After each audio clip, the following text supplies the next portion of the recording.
हरे कृष्णा, राधे राधे। षटशिला एकादशी व्रत कथा।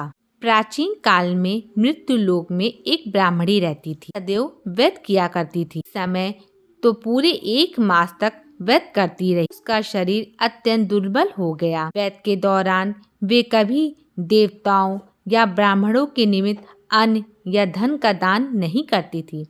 ब्राह्मणी ने व्रत आदि में अपना शरीर शुद्ध कर लिया, जिससे उसे विष्णु लोक मिलना तय था। परंतु इसने कभी अन्न का दान नहीं किया, जिससे इसकी तृप्ति होना कठिन था। एक दिन भगवान भिखारी के वेश में मृत्यु लोक में उस ब्राह्मणी के पास गए और उससे भिक्षा मांगी। वह ब्राह्मणी बोली, महाराज, आप यहाँ क्यों आए हैं? भिखारी के वेश में भगवान ने कहा, मुझे भिक्षा चाहिए। इस पर उसने एक मिट्टी का ढेला भगवान के भिक्षा पात्र में डाल दिया। कुछ समय बाद ब्राह्मणी भी शरीर त्याग कर स्वर्ग में आ गई।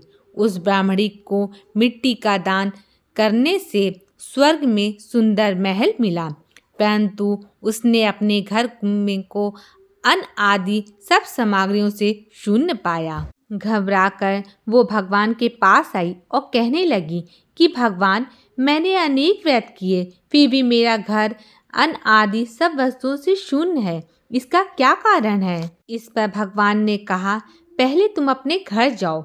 देव स्त्रियां आएंगी तुम्हारा घर देखने के लिए। पहले उनसे तुम षटशिला एकादशी का पुण्य और विधि सुन लो, तब द्वार खोलना। भगवान के ऐसे वचन सुनकर वो अपने घर गई।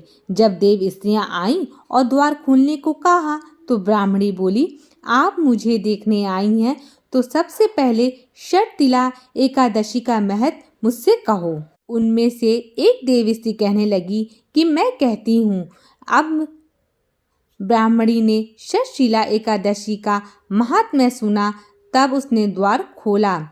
देवांगनाओं ने उसको देखा, ना तो वह गांधारी है और ना ही आसुरी, पहले जैसी मानुषी है। उस ब्राह्मणी ने उनके कथा अनुसार षटशिला एकादशी का व्रत किया। इसके प्रभाव से वो सुंदर और रूपवती हो गई तथा उसका घर अन्न और समस्त सामग्रियों से भर गया। इस दिन मनुष्यों को मूर्खता त्याग कर षटशिला एकादशी का व्रत और लालच न करके तिल आदि का दान करना चाहिए। इससे दुर्भाग्य, दरिद्रता तथा अनेक प्रकार के कष्ट दूर होकर अंत में मोक्ष की प्राप्ति होती है।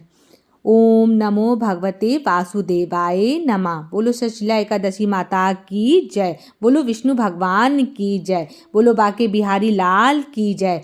जय जय श्री राधे।